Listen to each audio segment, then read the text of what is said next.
Hello வணக்கம். இது உங்கள் சிவி ஜோன். எல்லாரும் எப்படி இருக்கீங்க? இப்போ பார்த்தீங்கன்னா கிழக்கில் தோன்ற மறையன்ற பாருங்க. கிழக்கில் தோன்ற சூரியன் மேற்கில் மறையலாம், ஆனால் மேற்கில் தோண முடியுமா? நடந்திருக்கு இன்றைக்கி அந்த மாதிரி ஒரு விஷயம். என்னென்னா திவ்யாவும் விஜய் பார்வதும் ஒன்று சேர்ந்துட்டாங்க. ஆஹா, என்ன அது ரெண்டுமே பெரிய பாம்பு கிரீஸ் ஆச்சு. ஒன்று வெடிச்சாவே வந்துட்டு கண்ணி வெடி மாதிரி பயங்கரமாக வெடிக்கும். இதில் ரெண்டு கண்ணி வெடியா அப்படின்ற மாதிரி ஒரு சம்பவம் நடந்திருக்கு. என்னென்னா அந்த அளவுக்கு வந்துட்டு இவங்க டார்ச்சர் பண்ணதுனால இவங்க ஒன்று சேர்ந்துருக்காங்க.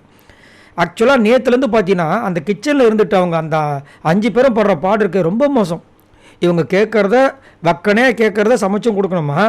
இதில் பிக் பாஸ் அடிஷ்னலாக ஒரு விஷயத்தை வேறு கொடுத்துட்டாரு.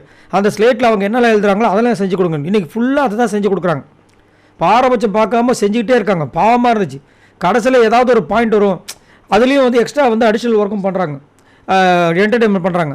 ஏதாவது வரும் பார்த்தா கடைசியில் ஒரே ஒரு கோல்டு எனக்கு கொடுக்குறாங்க. மனசாட்சியே இல்லாமல் பார்த்தாங்க.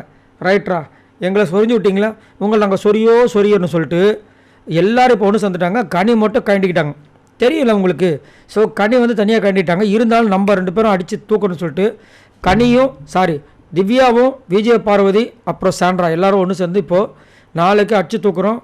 நாளைக்கு அவங்க என்ன பண்ணாலும் சரி, ட்ரிகரே ஆகக்கூடாது. சிரிச்சுக்கிட்டே ஃபுல்லாக என்டர்டைன்மெண்ட் பண்ணுறோம். அதாவது காமன் ஃபுட்டில் கை வைக்கக்கூடாது. மற்றபடி அவங்க மற்றது எக்ஸ்ட்ரா கேட்குறாங்களே, டீ முதற்கொண்டு எதையுமே பண்ணக்கூடாது. அவங்க அலையணும்.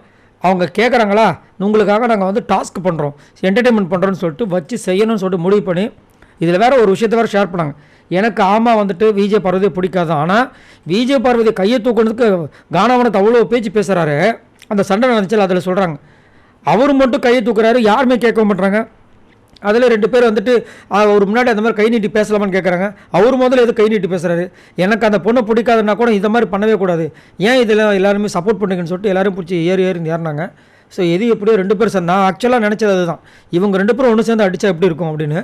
பரவாயில்ல, நாளைக்கு சம்பவம் இருக்கட்டும். சரி, இதை பற்றி உங்களோட கருத்துக்கள் சொல்லுங்கள். பட் இது வந்து நிரந்தரம் கிடையாது. ஒரு நாளே பிச்சுக்கக்கூடிய கூட்டணி தான் இந்த கூட்டணி, சரிங்களா? இது நாளைக்கு அக்னி நட்சத்திரமாக வெடிக்க போதா, இல்லை அது மேலே தண்ணியை தூக்கி அவங்க ஊற்ற போகிறாங்கன்றத நம்ம பொறுத்து இருந்தால் பார்க்கணும். உங்களோட கருத்துக்களை சொல்லுங்கள். பாய் நண்பர்களே.